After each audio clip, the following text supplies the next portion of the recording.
ನಮಸ್ಕಾರ ವೀಕ್ಷಕರೇ, ಕೆಎಸ್ ಹೆಗ್ಡೆ ಆಸ್ಪತ್ರೆ ದೇರಳಕಟ್ಟೆ ಅರ್ಪಿಸುವ ನೀವು ಕ್ಷೇಮವೇ ವಿಶೇಷ ಕಾರ್ಯಕ್ರಮಕ್ಕೆ ಸ್ವಾಗತ. ನಾನು ಲಾವಣ್ಯ ಶ್ರೀಧರ್. ಇವತ್ತಿನ ನಮ್ಮ ಈ ವಿಶೇಷ ಕಾರ್ಯಕ್ರಮದಲ್ಲಿ ಬ್ಲೀಡಿಂಗ್ ಡಿಸಾರ್ಡರ್ ಈ ವಿಷಯದ ಬಗ್ಗೆ ಸಾಕಷ್ಟು ಮಾಹಿತಿಗಳನ್ನು ಪಡ್ಕೊಳ್ಳಿಕ್ಕಿದ್ದೇವೆ. ಈ ಬಗ್ಗೆ ಮಾಹಿತಿಯನ್ನು ಕೊಡಲಿಕ್ಕೆ ನಮ್ಮ ಜೊತೆ ಇದ್ದಾರೆ ಕೆಎಸ್ ಹೆಗ್ಡೆ ಆಸ್ಪತ್ರೆಯ OBG ಡಿಪಾರ್ಟ್ಮೆಂಟ್ನ ಪ್ರೊಫೆಸರ್ ಹಾಗೆಯೇ ಯೂನಿಟ್ ಚೀಫ್ ಆಗಿರುವಂತಹ ಡಾಕ್ಟರ್ ನೀತಾನಂದನ್ ಇವರು. ಬನ್ನಿ ಇವರನ್ನ ಕಾರ್ಯಕ್ರಮಕ್ಕೆ ಮೊದಲೇದಾಗಿ ಸ್ವಾಗತ ಮಾಡುವ. ಡಾಕ್ಟರ್ ನಮಸ್ಕಾರ, ನಿಮಗೆ ಕಾರ್ಯಕ್ರಮಕ್ಕೆ ಆತ್ಮೀಯವಾಗಿ ಸ್ವಾಗತ. ವೀಕ್ಷಕರೇ, ಈ ಬ್ಲೀಡಿಂಗ್ ಡಿಸಾರ್ಡರ್ ಅನ್ನುವಂಥದ್ದು ನಿಮಗೆ ಹಲವು ಬಾರಿ ಅನುಭವ ಆಗಿರ್ಬೋದು. ಬ್ರಷ್ ಮಾಡುವಾಗ ಬ್ಲೀಡಿಂಗ್ ಆಗುವಂಥದ್ದಾಗಿರ್ಬೋದು, ಅಥವಾ ಮೂಗಿನಲ್ಲಿ ರಕ್ತ ಬರುವಂಥದ್ದು, ಹಾಗೆಯೇ ಮಹಿಳೆಯರಿಗೆ ಪೀರಿಯಡ್ಸ್ ಟೈಮಲ್ಲಿ ಹೆಚ್ಚಾಗಿ ಬ್ಲೀಡಿಂಗ್ ಆಗುವಂಥದ್ದು, ಇದೆಲ್ಲ ನಿಮಗೆ ಅನುಭವ ಆಗಿರ್ಬೋದು. ಕೆಲವರಿಗೆ ಇದರ ಬಗ್ಗೆ ಹೆಚ್ಚಾಗಿ ಮಾಹಿತಿ ಇರುವುದಿಲ್ಲ, ಹಾಗಾಗಿ ಅವರು ಪರೀಕ್ಷೆಗಳನ್ನು ಮಾಡುವುದಿಲ್ಲ, ಸರಿಯಾಗಿ ಅದನ್ನು ಟೆಸ್ಟ್ಗಳನ್ನು ಮಾಡದೆ ಚಿಕಿತ್ಸೆಯನ್ನು ಪಡೆಯದೇ ಇರ್ತಾರೆ. ಆಗ ಈ ಸಮಸ್ಯೆಗಳು ಹೆಚ್ಚಾಗ್ಬೋದು. ಇವತ್ತಿನ ನಮ್ಮ ಈ ಕಾರ್ಯಕ್ರಮದಲ್ಲಿ ಡಾಕ್ಟರ್ ನೀತಾನಂದನ್ ಇವರು ಬ್ಲೀಡಿಂಗ್ ಡಿಸಾರ್ಡರ್ ಅಂದರೆ ಏನು, ಇದು ಬಂದರೆ ಏನು ಮಾಡಬೇಕು, ಯಾವ ರೀತಿ ಲಕ್ಷಣಗಳು ಕಾಣಿಸಿಕೊಳ್ತದೆ, ಇವೆಲ್ಲವನ್ನ ತಿಳಿಸಿಕೊಡ್ಲಿಕ್ಕಿದ್ದಾರೆ. ನಿಮಗೂ ಕೂಡ ಏನಾದರೂ ಡೌಟ್ಸ್ ಇದ್ದರೆ ನಮ್ಮ ಕಾರ್ಯಕ್ರಮಕ್ಕೆ ಕರೆ ಮಾಡಿ ಮಾಹಿತಿಯನ್ನು ಪಡ್ಕೊಳ್ಬೋದು. ಸ್ಕ್ರೀನ್ನಲ್ಲಿ ನಂಬರ್ ಇದೆ, ನೀವು ಕರೆ ಮಾಡಿ ಡಾಕ್ಟರಿಂದ ಮಾಹಿತಿಯನ್ನು ಪಡ್ಕೊಳ್ಬೋದು. ಬನ್ನಿ ಕಾರ್ಯಕ್ರಮವನ್ನು ಪ್ರಾರಂಭಿಸುವ. ಡಾಕ್ಟರ್, ಮೊದಲನೇದಾಗಿ ಬ್ಲೀಡಿಂಗ್ ಡಿಸಾರ್ಡರ್ ಅಂದರೆ ಏನು ಅಂತ. ಬ್ಲೀಡಿಂಗ್ ಡಿಸಾರ್ಡರ್ ಅಂದರೆ ಇದೊಂದು ಗುಂಪಿನ ಕಾಯಿಲೆಗಳು. ಈ ಕಾಯಿಲೆನಲ್ಲಿ ರಕ್ತ ಸರಿಯಾಗಿ ಹೆಪ್ಪುಗಟ್ಟುವುದಿಲ್ಲ. ಸೊ ಹೆಪ್ಪುಗಟ್ಟುವುದು ಅಂದರೆ ನಾರ್ಮಲ್ ಆಗಿ ಸಾಮಾನ್ಯವಾಗಿ ಗಾಯ ಆದರೆ, ಸೊ ಈ ಸ್ಥಿತಿನಲ್ಲಿ ನಮ್ಮದು ರಕ್ತದಲ್ಲಿ ಒಂದು ಕಣ ಇದೆ, ಒಂದು ಪ್ಲೇಟ್ಲೆಟ್ ಅಂತ ಕಣಗಳು. ಈ ಪ್ಲೇಟ್ಲೆಟ್ಗಳು ಬಂದು ಅಂಟಿ ಒಂದು ಪ್ಲಗ್ ಫಾರ್ಮೇಷನ್ ಮಾಡ್ತದೆ. ಅಂದರೆ ಅದಕ್ಕೆ ಹೆಪ್ಪು ಅಂತ ಹೇಳ್ತೇವೆ, ಕ್ಲಾಟ್ ಅಂತ ಹೇಳ್ತೇವೆ. ಸೊ ಈ ಕ್ಲಾಟ್ ಮಾಡಿದ ಮೇಲೆ ರಕ್ತನಾಳದಿಂದ ರಕ್ತ ಸೋರೋದು ಕಡಿಮೆ ಆಗ್ತದೆ. ಇನ್ ಕೇಸ್ ಅಂದರೆ ಈ ಬ್ಲೀಡಿಂಗ್ ಡಿಸಾರ್ಡರ್ಸ್ ಯಾರಿಗೆ ಇರ್ತದೆ, ಪ್ಲೇಟ್ಲೆಟ್ ಏನಾದರೂ ಕಡಿಮೆ ಇದ್ದರೆ, ಇಲ್ಲ ಕ್ಲಾಟಿಂಗ್ ಫ್ಯಾಕ್ಟರ್ಸ್, ಈಗ ದೇಹದಲ್ಲಿ 1ರಿಂದ 13 ಕ್ಲಾಟಿಂಗ್ ಫ್ಯಾಕ್ಟರ್ಸ್ ಇದೆ. ಸೊ ಏನಾದರೂ ಕಡಿಮೆ ಆದರೆ, ಇಲ್ಲ ಅದು ಕೆಲಸ ಮಾಡದೇ ಇರುವಾಗ ಈ ಪ್ರಾಬ್ಲಮ್ಸ್ ಬರೋ ಚಾನ್ಸಸ್ ಇರ್ತದೆ. ಓಕೆ, ಈಗ ಕ್ಲಾಟ್ ಆಗದೆ ರಕ್ತ ಹೋಗ್ತಾ ಇರೋದು, ಏನಾದರೂ ಗಾಯ ಆದರೆ ರಕ್ತ ಸೋರ್ತಾ ಇರ್ತದೆ. ಸೊ ಸಣ್ಣ ಗಾಯ ಆದರೆ, ಇಲ್ಲ ಶಸ್ತ್ರಚಿಕಿತ್ಸೆ ನಂತರ, ಸರ್ಜರಿಯ ನಂತರ, ಇಲ್ಲ ಹೆರಿಗೆಯ ನಂತರ ರಕ್ತ ಸೋರ್ತಾನೆ ಇರ್ತದೆ. ಸೊ ಅದಕ್ಕೆ ರಕ್ತಸಾರ್ವದ ಅಸ್ವಸ್ಥತೆಗಳು ಅಂತ ಹೇಳ್ತೇವೆ. ಓಕೆ ಡಾಕ್ಟರ್, ಈ ಬ್ಲೀಡಿಂಗ್ ಡಿಸಾರ್ಡರ್ನಲ್ಲಿ ವಿಧಗಳಿದೆಯಾ? ವಿಧಗಳಿದ್ರೆ ಯಾವುದು ಅಂತ? ಹೌದು, ವಿಧಗಳಿನಲ್ಲಿ 2 ಟೈಪ್ಸ್ ಇದೆ. ಅನುವಂಶೀಯ ಅಂತ ಹೇಳ್ತೇವೆ, ಅದಂದರೆ ಇನ್ಹೆರಿಟೆಡ್ ಇಲ್ಲ ಹೆರಿಡಿಟ್ರಿ. ಸೊ ಜೆನೆಟಿಕ್, ಇದು ಫ್ಯಾಮಿಲಿನಲ್ಲಿ ಬರೋ ಅದು. ಅದರಲ್ಲಿ ಕಾಮನ್ ಆಗಿ ನಮಗೆ ಸಾಮಾನ್ಯವಾಗಿ ನೋಡೋದು ಹಿಮೋಫೀಲಿಯಾ ಅಂತ. ಹಿಮೋಫೀಲಿಯಾನಲ್ಲಿ ಸಹ ವಿಧಗಳಿದೆ, haemophilia A, haemophilia B. So clotting factor 1ರಿಂದ 13 ಇರುವಾಗ ಕ್ಲಾಟಿಂಗ್ ಫ್ಯಾಕ್ಟರ್ 8, ಕ್ಲಾಟಿಂಗ್ ಫ್ಯಾಕ್ಟರ್ 8 ಕಮ್ಮಿ ಆದಾಗ ಹಿಮೋಫೀಲಿಯಾ A ಅಂತ ಹೇಳ್ತೇವೆ. ಕ್ಲಾಟಿಂಗ್ ಫ್ಯಾಕ್ಟರ್ 9 ಕಡಿಮೆ ಆದಾಗ ಹಿಮೋಫೀಲಿಯಾ B ಅಂತ ಹೇಳ್ತೇವೆ. ಇದು ಇನ್ಹೆರಿಟೆಡ್. ಸೊ ಫ್ಯಾಮಿಲಿನಲ್ಲಿ ಗಂಡಸರಿಗೆ ಜಾಸ್ತಿ ಕಾಣಬರ್ತದೆ ಈ ಹಿಮೋಫೀಲಿಯಾ. ಓಕೆ, ಮತ್ತು ವಾನ್ ವಿಲಿಬ್ರಾಂಡ್ಸ್ ಡಿಸೀಸ್ ಅಂತ ಹೇಳ್ತೇವೆ. ಇದರಲ್ಲಿ ಸಹ ವಾನ್ ವಿಲಿಬ್ರಾಂಡ್ ಫ್ಯಾಕ್ಟರ್ ಕಡಿಮೆ ಆದಾಗ ಕಂಡುಬರುವ ಇದು ಸಹ ಒಂದು ಕಾಯಿಲೆ. ಇದು ಸಹ ಫ್ಯಾಮಿಲಿನಲ್ಲಿ ಹರಡ್ತದೆ. ಮತ್ತು ಜೀವನದಲ್ಲಿ ಮುಂದೆಗೆ ಬರುವ ಕಾಯಿಲೆಗಳು ಎಕ್ವೈರ್ಡ್ ಅಂತ ಹೇಳ್ತೇವೆ. ಇದರಲ್ಲಿ ಥ್ರಾಂಬೋಸೈಟೋಪೀನಿಯಾ ಅಂತ ಒಂದು ಕಾಯಿಲೆ ಇದೆ. ಇದು ಪ್ಲೇಟ್ಲೆಟ್ ಕಡಿಮೆ, ಅಂದರೆ ಪ್ಲೇಟ್ಲೆಟ್ ಸಂಖ್ಯೆ ಕಡಿಮೆ ಆದಾಗ ಕಂಡುಬರುತ್ತದೆ ಥ್ರಾಂಬೋಸೈಟೋಪೀನಿಯಾ. ಸೊ ಅದರಲ್ಲಿ ಇಮ್ಯೂನ್ ಥ್ರಾಂಬೋಸೈಟೋಪೀನಿಯಾ ಅಂತ ಹೇಳ್ತೇವೆ. ಅದು ಇದು ದೇಹದ ಆ್ಯಂಟಿಬಾಡೀಸ್ ಪ್ಲೇಟ್ಲೆಟನ್ನು ನಾಶ ಮಾಡಿ ಅದರದ್ದು ಸಂಖ್ಯೆ ಕಡಿಮೆ ಆಗೋ ರೀತಿಯಿಂದ ಬರೋ ಕಾಯಿಲೆ ITP ಅಂತ ಹೇಳ್ತೇವೆ. ಮತ್ತೊಂದು ಥ್ರಾಂಬೋ ಆಸ್ಥೀನಿಯಾ ಅಂತ ಉಂಟು. ಅದು ಪ್ಲೇಟ್ಲೆಟ್ ಸಂಖ್ಯೆ ನಾರ್ಮಲ್ ಇರ್ತದೆ, ಆದರೆ ಪ್ಲೇಟ್ಲೆಟ್ ಫಂಕ್ಷನ್ ಅಂದರೆ ಅದರ ಕೆಲಸ ಸರಿ ಇರೋದಿಲ್ಲ. ಸೊ ಅದಕ್ಕೆ ಥ್ರಾಂಬೋ ಆಸ್ಥೀನಿಯಾ ಅಂತ ಹೇಳ್ತೇವೆ. ಸೊ ಇದು ಬೇರೆ ಥರದ್ದು ವಿಧಗಳು are types of bleeding disorders. Doctor, ಈಗ ಯಾವುದೇ ಕಾಯಿಲೆ ಆಗಿರಲಿ, ಇದು ಬಂದಿದೆ ಅಂತ ಹೇಳಿ ನಮಗೆ ಕೆಲವೊಂದು ಸಿಂಪ್ಟಮ್ಸ್ಗಳ ಮೂಲಕ ಗೊತ್ತಾಗ್ತದೆ. ಈಗ ಬ್ಲೀಡಿಂಗ್ ಡಿಸಾರ್ಡರ್ ಇದೆ ಅಂತ ಹೇಳಿ ಯಾವ ಲಕ್ಷಣಗಳ ಮೂಲಕ ನಾವು ಗುರುತಿಸಬಹುದು ಅಂತ? ಅದೇ, ಸಾಮಾನ್ಯವಾಗಿ ಗಾಯ ಆದರೆ ಒಂದು 3 ಇಲ್ಲಾಂದ್ರೆ 5 ನಿಮಿಷದಲ್ಲಿ, ಮ್ಯಾಕ್ಸಿಮಮ್ 10 ನಿಮಿಷದಲ್ಲಿ ಗಾಯದಿಂದ ರಕ್ತ ಸೋರೋದು ನಿಲ್ಲುತ್ತದೆ. ಈ ರೋಗಿಗಳಿಗೆ ರಕ್ತ ಸೋರ್ತಾನೆ ಇರ್ತದೆ. ಸಣ್ಣ ಗಾಯ ಆದರೆ ಸಹ ಸೋರ್ತಾನೆ ಇರ್ತದೆ, ನಿಲ್ಲೋದೇ ಇಲ್ಲ, ಅದೊಂದು ಲಕ್ಷಣ. ಮತ್ತು ಕಾರಣವಿಲ್ಲದೆ ಮೂಗಿನಿಂದ ರಕ್ತ ಸೋರೋದು, ಇಲ್ಲ ಬ್ರಷ್ ಮಾಡುವಾಗ ಗಮ್ಸಿಂದ ರಕ್ತ ಸೋರೋದು, ಬಾಯಿಂದ ರಕ್ತ ಸೋರೋದು, ಇಲ್ಲ ದಂತ ಚಿಕಿತ್ಸೆ ನಂತರ ಡೆಂಟಲ್ ಪ್ರೊಸೀಜರ್ ಇಲ್ಲ ಸರ್ಜರಿಯ ನಂತರ ದೀರ್ಘವಾಗಿ ರಕ್ತ ಸೋರೋದು, ಹೆರಿಗೆಯ ನಂತರ ನಾರ್ಮಲ್ ಇಲ್ಲದಿದ್ದರೆ ಸಿಸೇರಿಯನ್ ಸೆಕ್ಷನ್ ನಂತರ ಸಹ ದೀರ್ಘವಾಗಿ ರಕ್ತ ಸೋರೋ ಚಾನ್ಸಸ್ ಇರಬಹುದು. ಇದೆಲ್ಲ ಲಕ್ಷಣಗಳು. ಮತ್ತು ಹಿಮೋಫೀಲಿಯಾ ಮತ್ತು ಇದು ವಾನ್ ವಿಲಿಬ್ರೆಂಟ್ಸ್ ಡಿಸೀಸ್ನಲ್ಲಿ ವಿಪರೀತವಾಗಿ ಪ್ರಾಬ್ಲಮ್ಸ್ ಬರಬಹುದು. ಅಂದರೆ ಕೀಳುನಲ್ಲಿ ಜಾಯಿಂಟ್ ಪೇಯ್ನ್, ಕೀಳುನಲ್ಲಿ ರಕ್ತ ಸೋರಿದಾಗ ಅದು ಜಾಯಿಂಟ್ ಪೇಯ್ನ್ ಅಂದರೆ ಕೀಳು ನೋವು ಅಂತ ಹೇಳ್ತೇವೆ. ಇಲ್ಲದಿದ್ದರೆ ಮಲ ಇಲ್ಲ ಮೂತ್ರದಲ್ಲಿ ರಕ್ತ ಕಂಡು ಬರಬಹುದು. ಮತ್ತು ಥ್ರಾಂಬೋಸೈಟೋಪಿನಿಯಾನಲ್ಲಿ ಇದು ಚರ್ಮದ ಕೆಳಗೆ ಪ್ಯಾಚಸ್, ನೀಲಿ ಇಲ್ಲದ ಕೆಂಪು ಪ್ಯಾಚಸ್ ಕಂಡು ಬರುತ್ತದೆ. ಪರ್ಪ್ಯೂರಾ ಪೆಟಿಕೆ ಅಂತ ಹೇಳ್ತೇವೆ. ಒಬ್ರೊಬ್ಬರಿಗೆ ಸ್ವಲ್ಪ ತಾಗಿದ್ರೆ ಸಹ ಪ್ಯಾಚಸ್ ಕಂಡು ಬರ್ತದೆ. ಅದು ಸಹ ಇದೆಲ್ಲ ಲಕ್ಷಣಗಳು. ಮತ್ತು ಮಹಿಳೆಯರಲ್ಲಿ ಈ ಮುಟ್ಟಿದ ಸಮಸ್ಯೆ ಅಂದರೆ ತುಂಬ ಬ್ಲೀಡಿಂಗ್ ಹೋಗೋದು, ಮುಟ್ಟಿದ ಟೈಮ್ ನಾರ್ಮಲಿ 7 ದಿವಸದ ಬ್ಲೀಡಿಂಗ್, ಅದಕ್ಕಿಂತ ಜಾಸ್ತಿ ಹೋಗ್ತಾ ಇದ್ದರೆ ಅದು ಸಹ ಒಂದು ಲಕ್ಷಣ. ಓಕೆ ಡಾಕ್ಟರ್, ಇವಾಗ ಒಂದು ಮಹಿಳೆಗೆ ಆಗಿರ್ಬೋದು, ಪ್ರೆಗ್ನೆನ್ಸಿ ಅನ್ನುವಂಥದ್ದು ತುಂಬ ಒಂದು ಮುಖ್ಯವಾದಂತಹ ಹಂತ. ಗರ್ಭಾವಸ್ಥೆಯಲ್ಲಿ ಬ್ಲೀಡಿಂಗ್ ಡಿಸಾರ್ಡರ್ ಕಂಡು ಬರುತ್ತಾ? ಅವಾಗ ಏನು ಮಾಡಬೇಕು? ಗರ್ಭಾವಸ್ಥೆಯಲ್ಲಿ ಸಹ ಬ್ಲೀಡಿಂಗ್ ಡಿಸಾರ್ಡರ್ ಕಂಡು ಬರುತ್ತದೆ. ಸೊ ತುಂಬ ಜಾಸ್ತಿ ಕಂಡುಬರೋ ಬ್ಲೀಡಿಂಗ್ ಡಿಸಾರ್ಡರ್ ಗರ್ಭಾವಸ್ಥೆಯಲ್ಲಿ ಥ್ರಾಂಬೋಸೈಟೋಪಿನಿಯಾ ಅಂದರೆ ಪ್ಲೇಟ್ಲೆಟ್ ಸಂಖ್ಯೆ ಕಡಿಮೆ ಆದಾಗ. ಅದರಲ್ಲಿ ಸಹ 2 ಟೈಪ್ಸ್ ಇದೆ. ನಾವು ಜೆಸ್ಟೇಷನಲ್ ಥ್ರಾಂಬೋಸೈಟೋಪಿನಿಯಾ ಅಂತ ಹೇಳ್ತೇವೆ. ಇದು ಥ್ರಾಂಬೋಸೈಟೋಪಿನಿಯಾ ಅಂದರೆ ಈ ಪ್ಲೇಟ್ಲೆಟ್ ಪ್ರೆಗ್ನೆನ್ಸಿನಲ್ಲಿ ಗರ್ಭಾವಸ್ಥೆಯಲ್ಲಿ ಮಾತ್ರ ಕಡಿಮೆ ಆಗ್ತದೆ. ಬೇರೆ ಟೈಮ್ ಯಾವಾಗ ಮಹಿಳೆಯವರು ಪ್ರೆಗ್ನೆಂಟ್ ಇರೋದಿಲ್ಲ ಆವಾಗ ನಾರ್ಮಲ್ ಇರ್ತದೆ. ಸೊ ಇದು ಒಂದು ಪ್ರೆಗ್ನೆನ್ಸಿನಲ್ಲಿ ಮಾತ್ರ ಕಂಡುಬರುವ ಜೆಸ್ಟೇಷನಲ್ ಥ್ರಾಂಬೋಸೈಟೋಪಿನಿಯಾ. ಸೊ ಥ್ರಾಂಬೋಸೈಟೋಪಿನಿಯಾನಲ್ಲಿ ಆಲ್ಮೋಸ್ಟ್ 80% ಜೆಸ್ಟೇಷನಲ್ ಥ್ರಾಂಬೋಸೈಟೋಪಿನಿಯಾ. ಇದರಲ್ಲಿ platelet normal count 1.5 to 4.5 lakhs. ಇದರಲ್ಲಿ 1.5 ಲ್ಯಾಕ್ಸ್ಗಿಂತ ಕಡಿಮೆ ಆಗ್ತದೆ.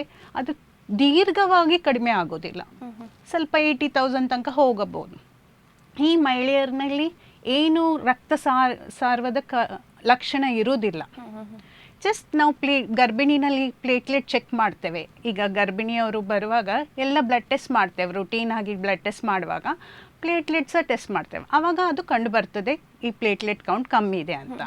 ಆದರೆ ಇವ್ರಿಗೆ ಏನು ಅಷ್ಟೇನು ಅಪಾಯ ಆಗೋದಿಲ್ಲ.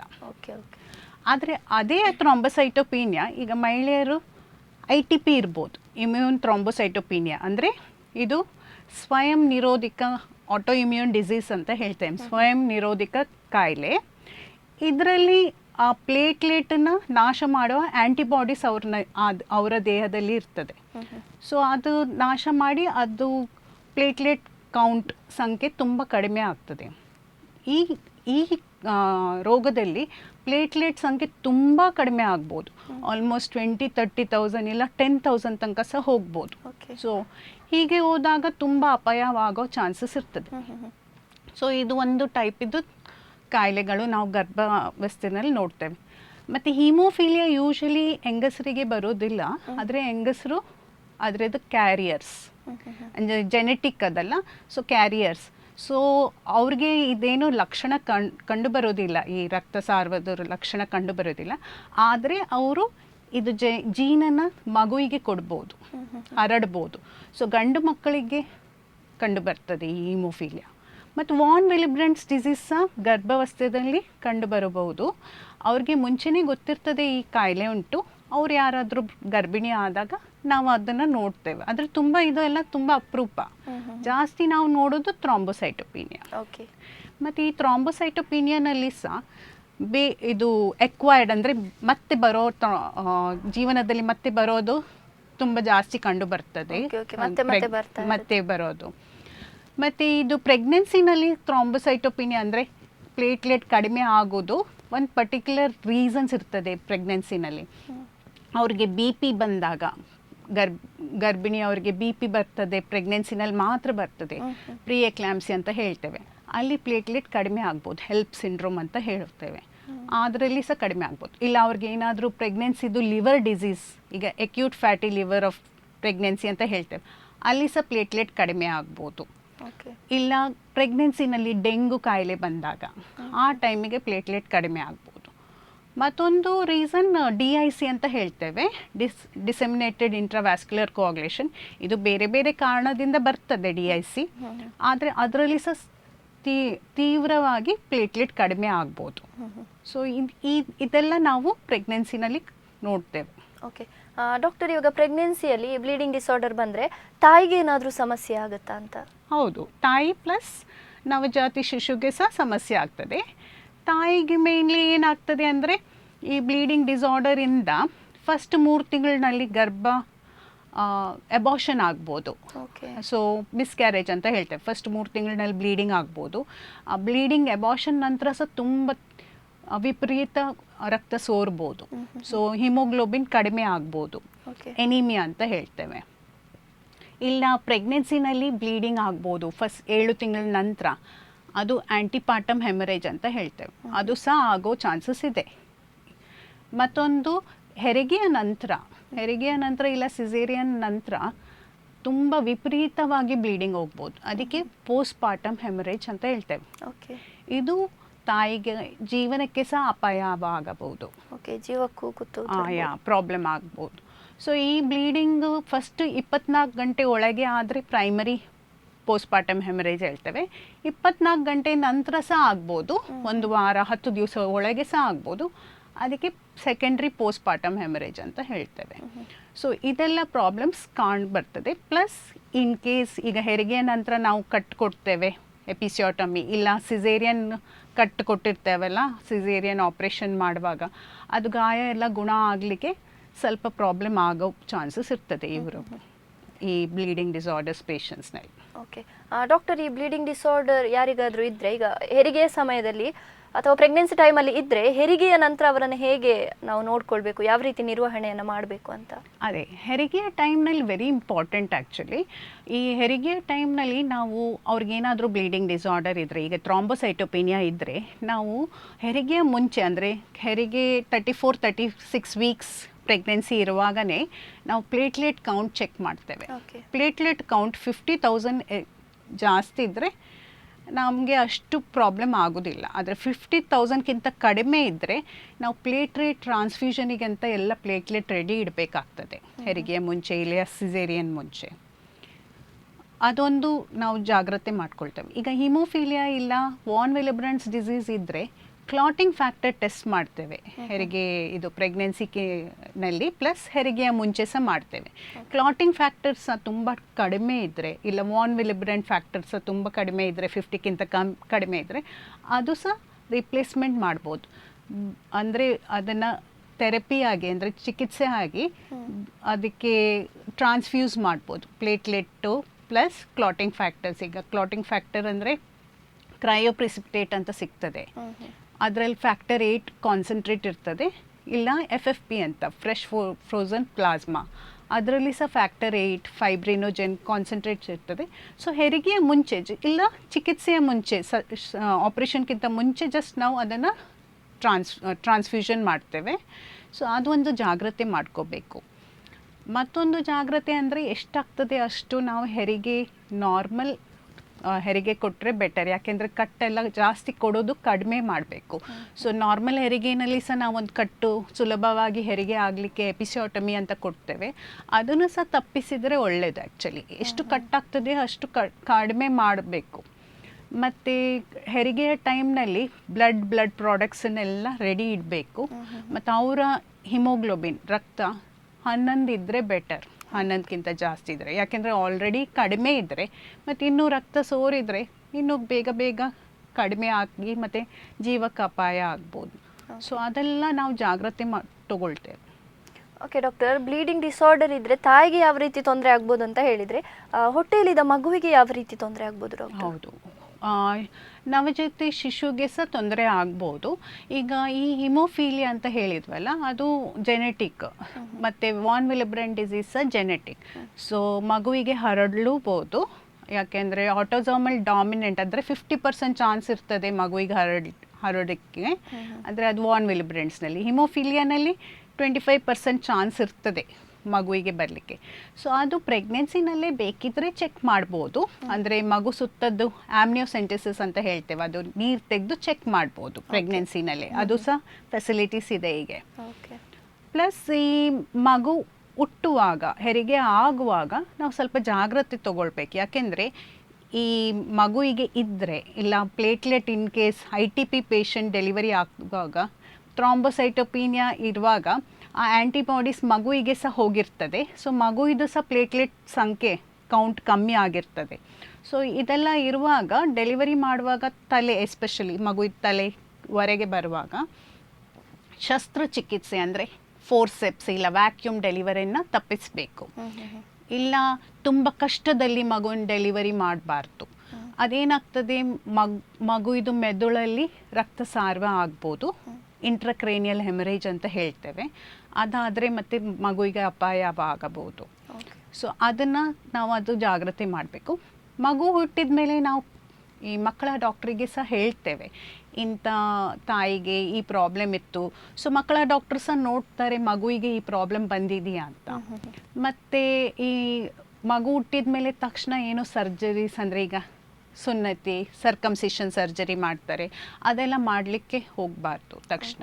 ಅದು ಫಸ್ಟ್ ಫೈಂಡ್ ಔಟ್ ಮಾಡಬೇಕು ಏನಾದರೂ ಮಗುವಿಗೆ ಪ್ರಾಬ್ಲಮ್ ಇದೆಯಾ ಇಲ್ಲ, ಅದು ನೋಡಿ ಬೇಕಿದ್ರೆ ಮತ್ತೆ ಮಾಡ್ಬೋದು.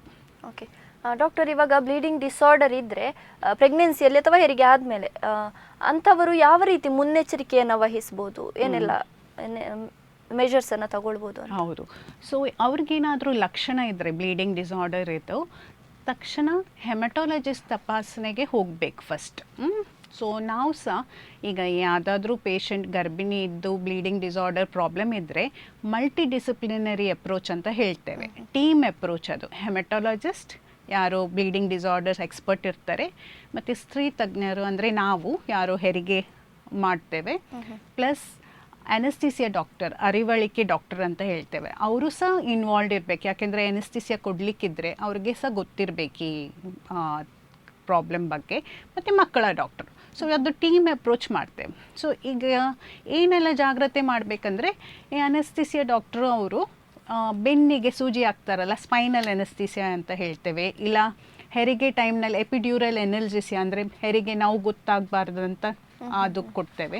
ಅದನ್ನೆಲ್ಲ ತಪ್ಪಿಸ್ಬೇಕು. ಯಾಕೆಂದರೆ ಬೆನ್ನಲ್ಲಿ ಏನಾದರೂ ಬ್ಲೀಡಿಂಗ್ ಆದರೆ ತುಂಬ ದೊಡ್ಡ ಪ್ರಾಬ್ಲಮ್ ಆಗ್ತದೆ. ಸೊ ಅದನ್ನು ಅವರು ಎಷ್ಟಾಗ್ತದೆ ಅದನ್ನು ಅವಾಯ್ಡ್ ಮಾಡ್ತಾರೆ ಮತ್ತು ಜನರಲ್ ಅನೆಸ್ಥಿಸಿಯಾ ಕೊಡ್ತಾರೆ. ಓಕೆ. ಈಗ ಹೆಮಟಾಲಜಿಸ್ಟ್ ಇನ್ವಾಲ್ವ್ಮೆಂಟ್ ಅಂದರೆ ಅವ್ರು ನೋಡ್ಕೊಳ್ತಾರೆ ಅದು ಪ್ಲೇಟ್ಲೆಟ್ ಕೌಂಟು ಇಲ್ಲ ಕ್ಲಾಟಿಂಗ್ ಫ್ಯಾಕ್ಟರ್ ಎಲ್ಲ ನಾರ್ಮಲ್ ಆಗಿ ಬರೋ ಹಾಗೆ, ಹೆರಿಗೆಯ ಮುಂಚೆ ಇಲ್ಲ ಹೆರಿಗೆಯ ನಂತರ ಸಹ ಬ್ಲೀಡಿಂಗ್ ಮತ್ತು ಕ್ಲಾಟಿಂಗ್ ಫ್ಯಾಕ್ಟರ್ಸ್ ಎಲ್ಲ, ಪ್ಲೇಟ್ಲೆಟ್ ಕೌಂಟ್ಸ್ ಎಲ್ಲ ನಾರ್ಮಲ್ ಆಗಿ ಇರಬೇಕು. ಅದನ್ನೆಲ್ಲ ಅವ್ರು ನೋಡ್ಕೊಳ್ತಾರೆ. ಸೊ ಅದೇನಾದರೂ ಕ್ಲಾಟಿಂಗ್ ಫ್ಯಾಕ್ಟರ್ ರಿಪ್ಲೇಸ್ಮೆಂಟ್ ಮಾಡ್ಬೋದು. ಪ್ಲೇಟ್ಲೆಟಿಗೆ ಈವನ್ ಸ್ಟಿರಾಯ್ಡ್ಸ್ ಕೊಡ್ತಾರೆ ಹೆಮಟಾಲಜಿಸ್ಟ್. ITP ಪೇಷಂಟ್ಸಿಗೆ ಸ್ಟಿರಾಯ್ಡ್ ಇಂಜೆಕ್ಷನ್ ಬರ್ತದೆ, ಇಂಜೆಕ್ಷನ್ ಪ್ರೆಡ್ನಿಸಲೋನ್ ಅಂತ. ಇಲ್ಲ ಇಂಟ್ರಾವಿನಸ್ ಇಮ್ಯುನೋಗ್ಲೋಬ್ಲಿನ್ಸು ಕೊಡ್ತಾರೆ. ಸೊ ದಟ್ ಜಾಸ್ತಿ ಪ್ಲೇಟ್ಲೆಟ್ ನಾಶವಾಗಬಾರ್ದು, ಪ್ಲೇಟ್ಲೆಟ್ ಸಂಖ್ಯೆ ಕಡಿಮೆ ಆಗಬಾರ್ದಂತ. ಸೊ ಅದೆಲ್ಲ ನೋಡ್ಕೊಳ್ತಾರೆ. ಪ್ಲಸ್ ನಾವು ಸಹ ಡಿಸೈಡ್ ಮಾಡ್ತೇವೆ ಹೇಗೆ ಹೆರಿಗೆ ಮಾಡಬೇಕು. ಎಷ್ಟಾಗ್ತದಷ್ಟು ನಾವು ನಾರ್ಮಲ್ ಹೆರಿಗೆಯೇ ಟ್ರೈ ಮಾಡ್ತೇವೆ. ಆದರೆ ಬೇಕಾದರೆ ಸಿಸೇರಿಯನ್ ಮಾಡಬೇಕಾಗ್ಬೋದು. ಸೊ ಸಿಸೇರಿಯನ್ ಟೈಮ್ನಲ್ಲಿ ಸಹ ಸ್ವಲ್ಪ ಸೀನಿಯರ್ ಡಾಕ್ಟರ್ಸೇ ಸಿಸೇರಿಯನ್ ಮಾಡ್ತಾರೆ, ಪ್ಲಸ್ ಬ್ಲೀಡಿಂಗ್ ಆಗದೆ ನೋಡ್ಕೊಳ್ತಾರೆ. ಮತ್ತು ಹೆರಿಗೆಯ ನಂತರ ಸಹ ಬ್ಲೀಡಿಂಗ್ ಆಗದೆ ಗರ್ಭಕೋಶ ಗಟ್ಟಿ ಆಗಬೇಕು, ಕಂಟ್ರಾಕ್ಟ್ ಆಗಬೇಕಂತ ಹೇಳ್ತೇವಲ್ಲ, ಹೆರಿಗೆಯ ನಂತರ ಗಟ್ಟಿ ಆಗಬೇಕು. ಅದಕ್ಕೆ ತುಂಬ ಡ್ರಗ್ಸ್ ಇದೆ, ಆಕ್ಸಿಟೋಕ್ಸಿಕ್ಸ್ ಡ್ರಗ್ಸ್ ಅಂತ ಹೇಳ್ತೇವೆ. ಆ ಡ್ರಗ್ಸನ್ನೆಲ್ಲ ನಾವು ಆ ಮೆಡಿಸಿನ್ಸ್ ಎಲ್ಲ ಯೂಸ್ ಮಾಡ್ತೇವೆ ಸೊ ದಟ್ ಜಾಸ್ತಿ ಬ್ಲೀಡಿಂಗ್ ಆಗಬಾರ್ದಂತ. ಮತ್ತು ಇಂಜೆಕ್ಷನ್ ಟ್ರೆನೆಕ್ಸಮಿಕ್ ಆ್ಯಸಿಡ್ ಅಂತ ಸಹ ಒಂದುಂಟು, ಅದು ಸಹ ಯೂಸ್ ಮಾಡಿದರೆ ಬ್ಲೀಡಿಂಗ್ ಕಮ್ಮಿ ಆಗ್ತದೆ. ಸೊ ಅದೆಲ್ಲ ಜಾಗ್ರತೆ ಮಾಡಿ ನಾವು ಹೆರಿಗೆ ಮಾಡೋದು. ಪ್ಲಸ್ ಈ ಕಟ್ಟೇನಾದರೂ ಕೊಟ್ಟಿದ್ರೆ ಸಹ, ಸಣ್ಣ ಕಟ್ ಕೊಟ್ಟಿದ್ರೆ ಸಹ ಸರಿ ಅದು ಸ್ಟಿಚ್ ಅಂದರೆ ಸರ್ಜರಿ ಸ್ಟಿಚಿಂಗ್ ಎಲ್ಲ ಸರಿ ಮಾಡಬೇಕು ಸೊ ದಟ್ ಬ್ಲೀಡಿಂಗ್ ಜಾಸ್ತಿ ಹೋಗಬಾರ್ದು. ಅದೆಲ್ಲ ನಾವು ಜಾಗ್ರತೆ ಮಾಡಿ ಹೆರಿಗೆ ಮಾಡೋದು. ಪ್ಲಸ್ ಇನ್ ಕೇಸ್ ಏನಾದರೂ ರಿಪ್ಲೇಸ್ಮೆಂಟ್ ಬದಲಿ ಚಿಕಿತ್ಸೆ ಬೇಕಿದ್ದರೆ ಎಲ್ಲ ರೆಡಿ, ಬ್ಲಡ್ ಬ್ಯಾಂಕಿಗೆಲ್ಲ ಹೇಳಿ ರೆಡಿ ಇಟ್ಟಿರ್ತೇವೆ ನಾವು. ಓಕೆ.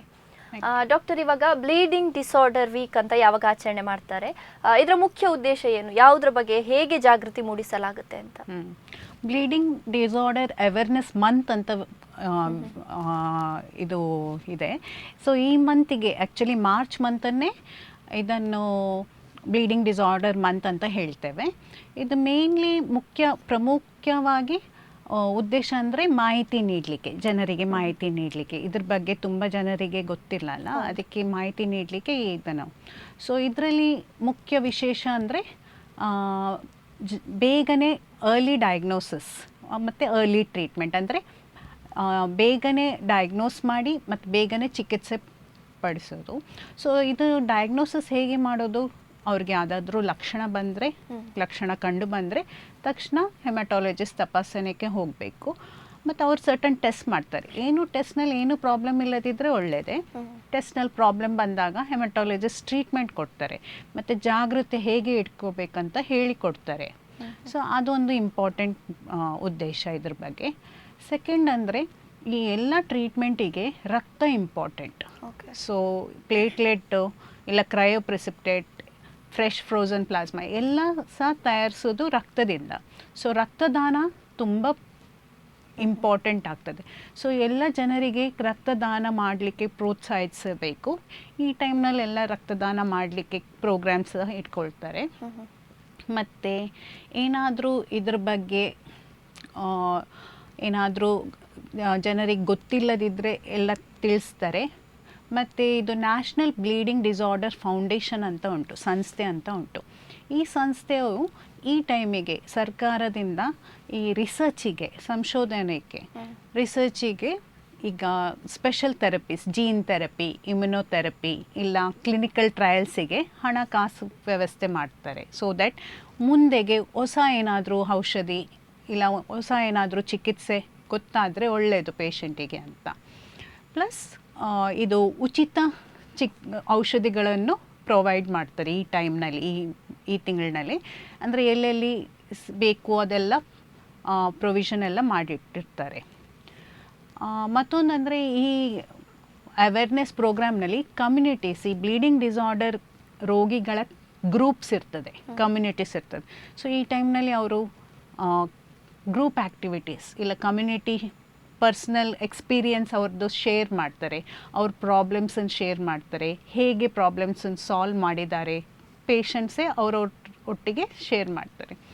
ಸೊ ಈ ಆ್ಯಕ್ಟಿವಿಟೀಸ್ನಲ್ಲಿ ಕುಟುಂಬದವರು, ರಿಲೇಟಿವ್ಸು, ಫ್ರೆಂಡ್ಸು ಸಹ ಬರ್ಬೋದು. ಸೊ ಅವ್ರಿಗೆ ಸಹ ಗೊತ್ತಾಗ್ತದೆ ಇಂಥ ರೋಗಿಗಳನ್ನು ಹೇಗೆ ನೋಡ್ಕೋಬೇಕು.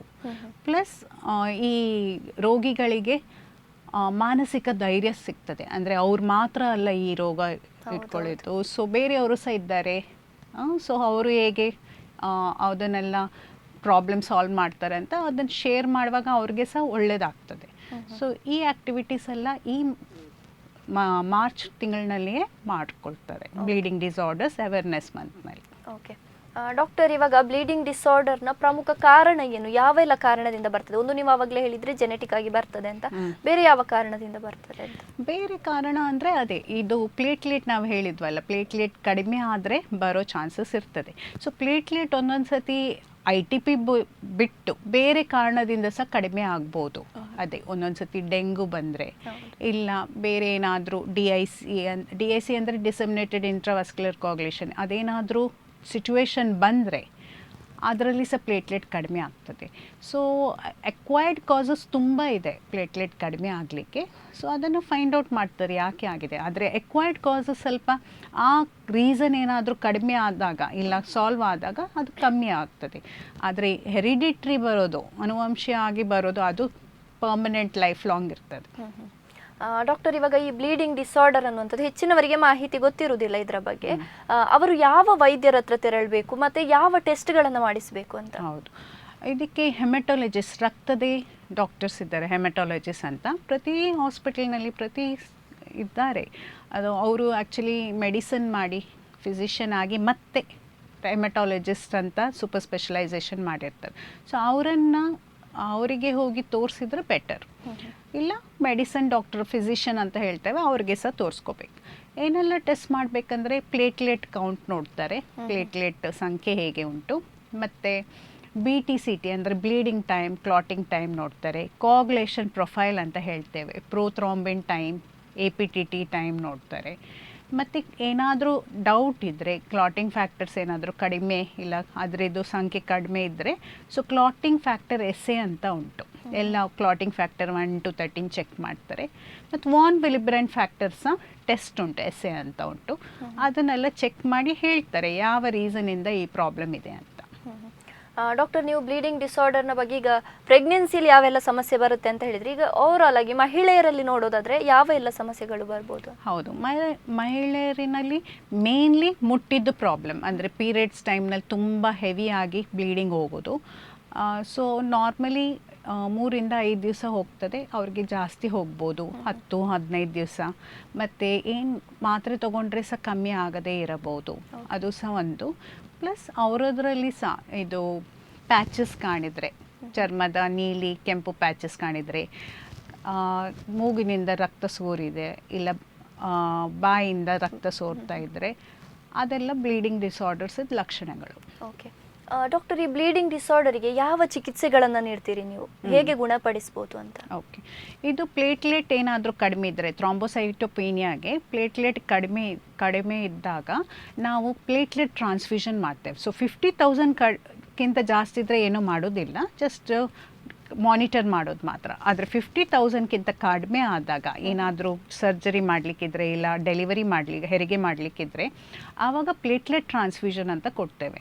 ಸೊ 2 ಟೈಪ್ಸ್ ಇದೆ, ಸಿಂಗಲ್ ಡೋನರ್ ಪ್ಲೇಟ್ಲೆಟ್ ಉಂಟು ಮತ್ತು ರ್ಯಾಂಡಮ್ ಡೋನರ್ ಪ್ಲೇಟ್ಲೆಟ್. ಈ ರ್ಯಾಂಡಮ್ ಡೋನರ್ ಪ್ಲೇಟ್ಲೆಟ್ ಕೊಟ್ಟಾಗ 5,000 to 10,000 ಜಾಸ್ತಿ ಆಗ್ತದೆ. ಸಿಂಗಲ್ ಡೋನರ್ ಪ್ಲೇಟ್ಲೆಟ್ನಲ್ಲಿ 20,000 to 30,000 ಪ್ಲೇಟ್ಲೆಟ್ ಸಂಖ್ಯೆ ಜಾಸ್ತಿ ಆಗ್ತದೆ. ಇದು ಒಂದು ಟ್ರೀಟ್ಮೆಂಟ್. ಇಲ್ಲ ಸ್ಟೀರಾಯ್ಡ್ ಟ್ರೀಟ್ಮೆಂಟ್, ITP ಅವ್ರಿಗೆ ಸ್ಟೀರಾಯ್ಡ್ ಇಂಜೆಕ್ಷನ್, ಸ್ಟೀರಾಯ್ಡ್ಸ್ ಪ್ರೆಡ್ನಿಸಲೋನ್ ಕೊಡ್ಬೋದು, IV ಇಮ್ಯುನೋಗ್ಲೋಬ್ಲಿನ್ಸ್ ಕೊಡ್ಬೋದು. ಈಗ ಹಿಮೋಫಿಲಿಯಾ ಅವ್ರಿಗೆ ಪ್ಲೇಟ್ಲೆಟ್ ಅದು ಕ್ಲಾಟಿಂಗ್ ಫ್ಯಾಕ್ಟರ್ 8 ಕ್ರಯೋಪ್ರಿಸಿಪ್ಟೇಟ್ ಇಲ್ಲ FFP ಕೊಡ್ಬೋದು. ವಾನ್ ವಿಲಿಬ್ರೆಂಟ್ ಫ್ಯಾಕ್ಟರ್ ಸಹ ಉಂಟು, ಸೊ ಅದನ್ನು ಟ್ರಾನ್ಸ್ಫ್ಯೂಸ್ ಮಾಡ್ಬೋದು. ಸೊ ವಾನ್ ವಿಲಿಬ್ರೆಂಟ್ ಡಿಸೀಸ್ನಲ್ಲಿ ಒಂದು ಇಂಜೆಕ್ಷನ್ ಡೆಸ್ಮೋಪ್ರೆಸಿನ್ ಅಂತ ಉಂಟು, ಅದು ಸಹ ಯೂಸ್ ಮಾಡ್ತಾರೆ, ಸೊ ದಟ್ ಅದು ಫ್ಯಾಕ್ಟರ್ ಸ್ವಲ್ಪ ಜಾಸ್ತಿ ಆಗಲಿಕ್ಕೆ. ಓಕೆ ಡಾಕ್ಟರ್, ಈ ಕೆಲವೊಂದು ಕಾಯಿಲೆಗಳನ್ನು ಸಂಪೂರ್ಣವಾಗಿ ಗುಣಪಡಿಸಲಿಕ್ಕೆ ಆಗೋದಿಲ್ಲ, ಈ ಬ್ಲೀಡಿಂಗ್ ಡಿಸಾರ್ಡರನ್ನು ಗುಣಪಡಿಸ್ಬೋದಾ, ಮತ್ತೆ ಬರದ ಹಾಗೆ ಮಾಡ್ಬೋದಾ? ಆ್ಯಕ್ಚುಲಿ ಹೆರಿಡಿಟ್ರಿ ಬರದ ಹಾಗೆ ಮಾಡ್ಲಿಕ್ಕೆ ಆಗೋದಿಲ್ಲ, ಒಂದ್ಸತಿ ಬಂದ ಮೇಲೆ ಅದು ಬಂದ ಹಾಗೆ. ಆದರೆ ಇದು ನಾವು ಹೇಳಿದ್ವಲ್ಲ ಎಕ್ವೈರ್ಡ್ ಅಂದರೆ ಮತ್ತೆ ಬರೋದು, ಥ್ರಾಂಬೋಸೈಟೋಪೀನಿಯಾನ ಸ್ವಲ್ಪ ಹೊತ್ತಲ್ಲಿ ಗುಣಪಡಿಸ್ಬೋದು. ಅಂದರೆ ಅದನ್ನು ಕೌಂಟನ್ನು ಜಾಸ್ತಿ ಮಾಡ್ಬೋದು, ITP ಸಹ ಸ್ವಲ್ಪ ಕೌಂಟ್ಸ್ ಮೇಂಟೈನ್ ಮಾಡ್ಬೋದು. ಆದರೆ ಕಂಪ್ಲೀಟ್ಲಿ ಗುಣಪಡಿಸ್ಲಿಕ್ಕೆ ಆಗೋದಿಲ್ಲ. ಎಕ್ವೈರ್ಡ್ ಕಾಸಸನ್ನು ಅದರ ರೀಸನ್ ಏನಂತ ಅದನ್ನು ಟ್ರೀಟ್ ಮಾಡಿದರೆ ಅದನ್ನು ಗುಣಪಡಿಸ್ಬೋದು. ಡಾಕ್ಟರ್, ಇವಾಗ ಹೆಚ್ಚಿನ ಕಾಯಿಲೆಗಳು ಬರುವಂಥದ್ದು ಈಗಿನ ನಮ್ಮ ಲೈಫ್ ಸ್ಟೈಲಿಂದ.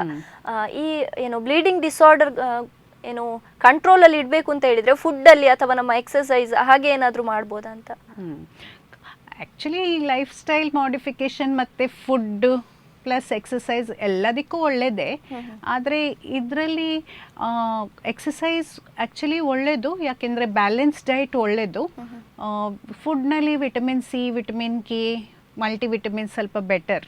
ಪ್ಲಸ್ ಎಕ್ಸಸೈಸ್, ಈಗ ಸಿಂಪಲ್ ಎಕ್ಸಸೈಸ್, ಈಗ ವಾಕಿಂಗ್, ಸ್ವಿಮ್ಮಿಂಗ್ ಇಲ್ಲ ಯೋಗ ಅಂಥದ್ದೆಲ್ಲ ಮಾಡ್ಬೋದು. ತುಂಬ ವಿಪರೀತವಾದ ಸ್ಟ್ರಾಂಗ್ ಎಕ್ಸಸೈಸ್ ಮಾಡ್ಲಿಕ್ಕೆ ಹೋಗಬಾರ್ದು, ಯಾಕೆಂದರೆ ಮಸಲ್ ಟೇರ್ ಆಗ್ಬೋದು, ಬ್ಲೀಡಿಂಗ್ ಆಗ್ಬೋದು ಅಂತ. ಸೊ ಲೈಟಾಗಿ ಎಕ್ಸಸೈಸ್ ಎಲ್ಲ ಮಾಡೋದು ಒಳ್ಳೆಯದೇ. ಡಾಕ್ಟರ್, ಇವಾಗ ದೈನಂದಿನ ಜೀವನದಲ್ಲಿ ಡೈಲಿ ಲೈಫ್ ಸ್ಟೈಲಲ್ಲಿ ಈ ಬ್ಲೀಡಿಂಗ್ ಡಿಸಾರ್ಡರ್ ಇರುವವರು ಯಾವ ರೀತಿ ಮುನ್ನೆಚ್ಚರಿಕೆಯಿಂದ ಇರಬೇಕು ಅಂತ? ಇಂಪಾರ್ಟೆಂಟ್ ಅಂದರೆ ಫಸ್ಟ್ ಆಫ್ ಆಲ್ ಅವ್ರಿಗೆ ಗೊತ್ತಿರಬೇಕು ಈ ಬ್ಲೀಡಿಂಗ್ ಡಿಸಾರ್ಡರ್ ಇದೆ, ಸೊ ಜಾಗ್ರತೆ ಮಾಡ್ಕೋಬೇಕು, ಗಾಯ ಆಗದೆ. ಮತ್ತು ಇನ್ ಕೇಸ್ ಅವ್ರು ಏನಾದರೂ ಸರ್ಜರಿಗೆ ಹೋಗ್ತಾ ಇದ್ದರೆ ಡಾಕ್ಟರ್ಸಿಗೆ ತಿಳಿಸ್ಬೇಕು ಈ ಪ್ರಾಬ್ಲಮ್ ಉಂಟು ನನಗೆ. ಸೊ ಡಾಕ್ಟರ್ಸ್ ಅದಕ್ಕೆ ಪ್ರಕಾರ ಅವರು ಜಾಗ್ರತೆ ತಗೊಳ್ತಾರೆ. ಈವನ್ ಹೆರಿಗೆ ಹೋಗೋಕ್ಕಿಂತ ಮುಂಚೆ ಸ್ತ್ರೀ ತಜ್ಞ ಡಾಕ್ಟರ್ಸಿಗೆ ತಿಳಿಸ್ಬೇಕು ಅದು ಈ ಪ್ರಾಬ್ಲಮ್ ಇದೆ. ಸೊ ಡ್ಯೂರಿಂಗ್ ಡೆಲಿವರಿ ಇಲ್ಲ ಸಿಸೇರಿಯನ್ ಟೈಮ್ ಜಾಗ್ರತೆ ವಹಿಸ್ಬೋದು. ಪ್ಲಸ್ ಅವರು ಜಾಸ್ತಿ ಅಂದರೆ ತುಂಬ ಗಂಭೀರವಾದ ಎಕ್ಸಸೈಸ್ ಇಲ್ಲ ತುಂಬ ಗಂಭೀರವಾದ ಕೆಲಸವನ್ನು ಮಾಡಬಾರ್ದು, ಅದನ್ನು ಸ್ವಲ್ಪ ಜಾಗ್ರತೆ ತಗೋಬೇಕು. ಯಾಕೆಂದರೆ ಒಂದು ಸತಿ ಎಲ್ಲಿಯಾದರೂ ಪೆಟ್ಟಾದರೆ ಬ್ಲೀಡಿಂಗ್ ಸ್ಟಾರ್ಟ್ ಆದರೆ ಕಂಟ್ರೋಲ್ ಮಾಡಲಿಕ್ಕೆ ಕಷ್ಟ ಆಗ್ಬೋದು. ಡಾಕ್ಟರ್, ಈ ಸಿಂಪ್ಟಮ್ಸ್ಗಳನ್ನು ಹೇಳಿದ್ರಿ ನೀವು, ದೊಡ್ಡವರಲ್ಲಿ ಅಥವಾ ಮಹಿಳೆಯರಲ್ಲಿ ಯಾವ ರೀತಿಯ ಸಿಂಪ್ಟಮ್ಸ್ ಕಂಡು ಬರುತ್ತೆ ಅಂತ. ಮಕ್ಕಳಲ್ಲಿ ಕೂಡ ಅದೇ ರೀತಿಯ ಸಿಂಪ್ಟಮ್ಸ್ ಇಂದ ಗುರುತಿಸಬಹುದಾ, ಮತ್ತೆ ಮಕ್ಕಳಿಗೆ ಅದು ಲೈಫ್ ಲಾಂಗ್ ಇರುತ್ತಾ ಅಂತ? ಅದೇ, ಮಕ್ಕಳಲ್ಲಿ ಸಹ ಸಿಂಪ್ಟಮ್ಸ್ ಸೇಮ್. ಸ್ವಲ್ಪ ಮಕ್ಕಳಲ್ಲಿ ಪ್ಯಾಚಸ್ ಎಲ್ಲ ಕಾಣ್ತದೆ. ಸ್ವಲ್ಪ ತಾಗಿದ್ರೆ ಸಹ ಪ್ಯಾಚಸ್ ಕಾಣ್ಬೋದು, ಇಲ್ಲ ಬ್ಲೀಡಿಂಗ್ ಆಗ್ಬೋದು ಮೂಗಿನಿಂದ ಬಾಯಿನಿಂದ, ಇಲ್ಲ ಮೂತ್ರದಲ್ಲಿ ಬ್ಲೀಡಿಂಗ್ ಆಗ್ಬೋದು, ಮತ್ತು ಕೀಳ್ನೋವು ಆಗ್ಬೋದು ಹಿಮೋಫೀಲಿಯಾ ಮಕ್ಕಳಿಗೆ. ಸೊ ಇದು ಸಹ ಸೇಮ್. ಇನ್ ಕೇಸ್ ಹೆರಿಡಿಟ್ರಿ ಇದೆ ಅದನ್ನೇನು ಚೇಂಜ್ ಮಾಡಲಿಕ್ಕೆ ಆಗೋದಿಲ್ಲ, ಆದರೆ ಎಕ್ವೈರ್ಡ್ ಇದ್ದರೆ ಅದನ್ನು ಸ್ವಲ್ಪ ಸರಿಪಡಿಸ್ಲಿಕ್ಕೆ ಟ್ರೈ ಮಾಡ್ಬೋದು. ಅಂದರೆ ಅದು ಕೌಂಟ್ ಎಲ್ಲ ಸರಿಪಡಿಸ್ಬೋದು. ಆದರೆ ಮಕ್ಕಳಿನಲ್ಲಿ ಸಹ ಅಡಲ್ಟಾಗೆ ದೊಡ್ಡವರಾಗೆ ಲಕ್ಷಣ ಕಂಡು ಬರ್ತದೆ. ಡಾಕ್ಟರ್, ಇವಾಗ ರಕ್ತದ ಪ್ಲಾಸ್ಮಾ ಅಥವಾ ಕ್ಲಾಟಿಂಗ್ ಫ್ಯಾಕ್ಟರ್ ಚಿಕಿತ್ಸೆ ಅಂತ ಹೇಳಿದ್ರೆ ಏನು, ಇದರ ಬಗ್ಗೆ ಮಾಹಿತಿ ನೀಡೋದಾದ್ರೆ? ಸೊ ಕ್ಲಾಟಿಂಗ್ ಫ್ಯಾಕ್ಟರ್ ಚಿಕಿತ್ಸೆ ಅಂದರೆ ರಿಪ್ಲೇಸ್ಮೆಂಟ್ ಥೆರಪಿ, ಬದಲಿ ಚಿಕಿತ್ಸೆ ಅಂತ ಹೇಳ್ತೇವೆ. ಸೊ ಕ್ಲಾಟಿಂಗ್ ಫ್ಯಾಕ್ಟರ್ ಕಡಿಮೆ ಇದ್ದಾಗ ಯಾವ ಕ್ಲಾಟಿಂಗ್ ಫ್ಯಾಕ್ಟರ್ ಕಡಿಮೆ ಇದೆ ಅಂತ ನೋಡಿ ಆ ಪರ್ಟಿಕ್ಯುಲರ್ ಕ್ಲಾಟಿಂಗ್ ಫ್ಯಾಕ್ಟರ್ ವಾಪಸ್ ಕೊಡ್ತಾರೆ. ನಾರ್ಮಲಿ ಹಿಮೋಫಿಲಿಯಾನಲ್ಲಿ ಕ್ಲಾಟಿಂಗ್ ಫ್ಯಾಕ್ಟರ್ 8 ಕಡಿಮೆ ಇರೋದು. ಸೊ ಕ್ರಯೋಪ್ರಿಸಿಪಿಟೇಟ್ ಕ್ಲಾಟಿಂಗ್ ಫ್ಯಾಕ್ಟರ್ 8ನಲ್ಲಿ ತುಂಬ ರಿಚ್ ಕಾನ್ಸಂಟ್ರೇಟ್ ಇರ್ತದೆ. ಸೊ ಅದನ್ನೇ ಕೊಡ್ತೇವೆ. ಇಲ್ಲ FFP ಇಲ್ಲ ಬ್ಲಡ್ ಸಹ ಕೊಡ್ಬೋದು. ಡಾಕ್ಟರ್, ಈ ಬ್ಲೀಡಿಂಗ್ ಡಿಸಾರ್ಡರ್ ಅನ್ನುವಂಥದ್ದು ಒಬ್ಬ ಯಾರಾದರೂ ಈಗ ಮಹಿಳೆಗೆ ಬಂದಿದ್ರೆ ಅವರ ಮಾನಸಿಕ ಆರೋಗ್ಯದ ಮೇಲೆ ಯಾವ ರೀತಿ ಪರಿಣಾಮ ಬೀರ್ಬೋದು? ಹೌದು, ಅದು ಅಂದರೆ ಈ ಬ್ಲೀಡಿಂಗ್ ಡಿಸಾರ್ಡರ್ ಇರುವಾಗ ಅವ್ರಿಗೆ ಯಾವಾಗಲೂ ಹೆದರಿಕೆ ಇರ್ತದೆ. ಯಾಕೆಂದರೆ ಎಲ್ಲಿಯಾದರೂ ತಾಗಿದರೆ ಇಲ್ಲ ಹೆರಿಗೆ ಟೈಮ್ ರಕ್ತ ಸೋರ್ತಾ ಇದ್ದರೆ ಜೀವಕ್ಕೆ ಅಪಾಯ ಆಗ್ಬೋದಂತ. ಸೊ ಒಂದೊಂದು ಸತಿ ಅವ್ರಿಗೆ ಡಿಪ್ರೆಷನ್ ಆಗೋ ಚಾನ್ಸಸ್ ಇರ್ತದೆ. ಸೊ ಅವ್ರಿಗೆ ಏನಾದರೂ ಆಗಿದ್ದರೆ ಕೌನ್ಸ್ಲಿಂಗ್ ಇಂಪಾರ್ಟೆಂಟ್, ಸೈಕಲಾಜಿಕಲ್ ಕೌನ್ಸ್ಲಿಂಗ್. ಮತ್ತು ಈ ಗ್ರೂಪ್ ಆ್ಯಕ್ಟಿವಿಟೀಸ್, ಕಮ್ಯುನಿಟಿ ಆ್ಯಕ್ಟಿವಿಟೀಸ್ ಒಳ್ಳೆಯದು. ಸೊ ದಟ್ ಅವರು ಡಿಸ್ಕಸ್ ಮಾಡಿ ಅವ್ರದ್ದು ಅಂದರೆ ಅವ್ರಿಗೆ ಹಾಗೆ ಅನಿಸ್ಬಾರ್ದು ಅವ್ರು ಮಾತ್ರ ಇದ್ದಾರೆ, ಬೇರೆಯವ್ರು ಸಹ ಇದ್ದಾರೆ. ಸೊ ಅವ್ರಿಗೆ ಧೈರ್ಯ ಸಿಗ್ತದೆ, ಮಾನಸಿಕ ಧೈರ್ಯ ಸಿಗ್ತದೆ ಗ್ರೂಪ್ ಆ್ಯಕ್ಟಿವಿಟೀಸ್ನಲ್ಲಿ. ಡಾಕ್ಟರ್, ಬ್ಲೀಡಿಂಗ್ ಡಿಸಾರ್ಡರ್ ಬಗ್ಗೆ ಸಮಾಜದಲ್ಲಿರುವಂಥ ತಪ್ಪು ಕಲ್ಪನೆಗಳು ಯಾವುದು ಅಂತ? ತುಂಬ ಜನಕ್ಕೆ, ಈವನ್ ಇನ್ಕ್ಲೂಡಿಂಗ್ ಡಾಕ್ಟರ್ಸಿಗೆ ಸಹ ಈಗ ತುಂಬ ಈ ಮಹಿಳೆಯರಿಗೆ ಮುಟ್ಟಿದ್ದು ತುಂಬ ರಕ್ತಸ್ರಾವ ಇದ್ದರೆ ನಾವು ಅಂದರೆ ತುಂಬ ಜನ ಚೆಕ್ ಮಾಡೋದಿಲ್ಲ ಈ ಪ್ಲೇಟ್ಲೆಟ್ ಕೌಂಟು ಇಲ್ಲ ಕ್ಲಾಟಿಂಗ್ ಫ್ಯಾಕ್ಟರ್. ಸೊ ಅದನ್ನೊಂದು ಚೇಂಜ್ ಮಾಡಬೇಕು. ಹಾಗೇನಾದರೂ ಡೌಟ್ ಇದ್ದರೆ ಹೆಮಟಾಲಜಿಸ್ಟಿಗೆ ಒಂದು ಸತಿ ಕಳಿಸ್ಬೇಕಾಗ್ತದೆ, ಬ್ಲೀಡಿಂಗ್ ಡಿಸಾರ್ಡರ್ಸ್ ಪ್ರಾಬ್ಲಮ್ ಇದ್ದರೆ.